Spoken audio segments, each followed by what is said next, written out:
Ladies and gentlemen, there is nothing new in politics. Everything repeats itself. Today, there has been a major discussion that Rigathi Gachagua missed out on the State House banquet that was prepared in the presence of King Charles and Queen Camilla, who are the chief guests in Kenya today. And people are wondering whether Gachagua was locked out by design or by default. But I want to submit to you that what is happening today is just a repetition of what has been happening in the Kenyan politics. And the sooner Rigathi Gachagua realizes that he must change with time, without getting stagnant, because politics is dynamic, then he will have himself to blame.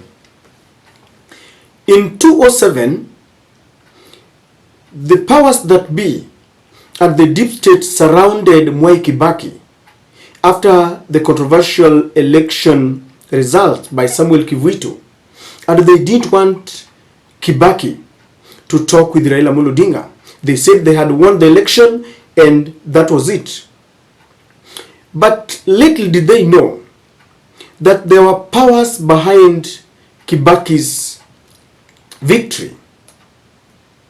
And before they knew it, the American government had sent Condoleezza Rice, and they were forced to sit down in a very long and heated discussion.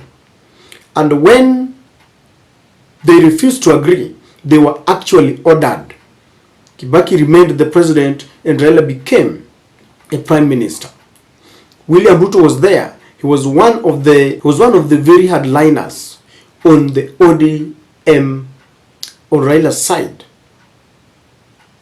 And he witnessed what was happening. And that is when he realized that for me to become a president in this country, then there are powers that I must embrace.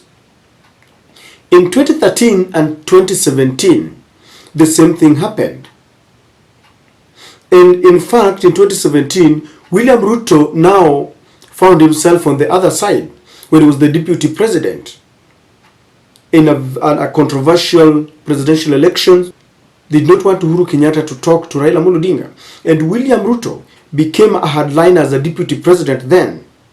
But then it also dawned on him that US and UK had given them their powers and they were forced. In fact, Raila and Uhuru were forced to have a handshake against the chagrin of William Ruto.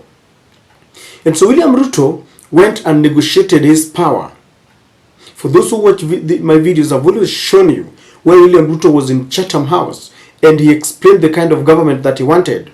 President being the head of government and the head of state, then official opposition leader.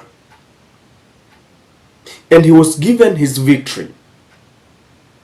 And you know very well that just as it has been happening, he is being forced now to sit down and negotiate with Raila Amolo Odinga for truce to be achieved so that the businesses of the US and the UK can thrive, because those businesses can only thrive in a very tranquil environment. But I want you to listen to this speech from Rigathi Gachagua. Mimi hiyo mniwachie kazi ya kuchunga rais, mimi niko hapo. Hiyo watu wakijaribu kukaribia State House, nimeweka mitego kila njia wanaweza pitia, hakuna pahali wanaweza pitia. Kwa hivyo nyinyi msikuwe na wasiwasi. Kwa hivyo mimi nataka niseme asanti kwa ile maombi mlitupatia. Na mimi nimepanga, unajua yeye ni mtu ya kutumia njia ya kando kando. Pale Ikulu nimeweka mitego kila pahali, akionekana ananaso. Kwa sababu sasa tukimkubalia ataharibu. Na huyu mzee akipitia njia ya kando akuje aingie kwa handshake aharibu serikali yetu, mtu ya kuulizwa ni mimi. Kwa hivyo mimi nitahakikisha. Kwa hivyo rais, kama unaweza kuwa na mipango kama hiyo, utakuwa tayari kupambana na mimi. Siwezi kubali. Hatuwezi kubali kwa sababu atatuharibia. So if you ask me, that speech really is the manifestation of a very negative attitude. A man who has refused to change with the time. And it is really becoming very difficult even for William Ruto himself to allow Rigathi Gachagua when what is going to be discussed. Because you all understand that the UK and the US are the major financiers of the talks that are going on in Bomas. And when King Charles jets into the country, he must be informed of the progress. That is why when things were happening, the bipartisan talks in Bomas resumed, and they have shown their commitment that they want this to succeed. And Raila has been forced to accept that William Ruto is the president. William Ruto has been forced to also compromise a few situations where he must give Uhuru back his party. He must respect the political parties, the fidelity to political parties.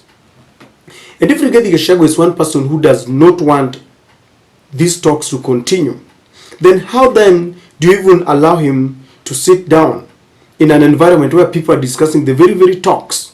Because in those talks, I have always told you, people are discussing what William Ruto had promised in Chatham House. 2/3 gender rule, office of official opposition leader, and of course he wants the CDF and the entrenchment into the constitution of the position of a prime minister. And this makes me feel that it is the main reason why William Ruto did not allow him to attend that forum.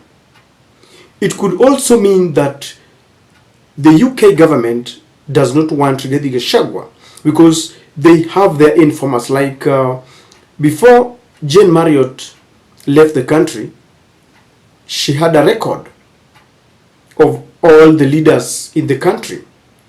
And on each and every leader, she writes what she understands. So when Neil Wigan came in to replace Marriott as the UK High Commissioner, he will simply go there into their books, into the archives, and he will know this is what Marriott wrote about Raila Odinga, this is what he wrote about Gachagua, this is what she wrote about William Ruto.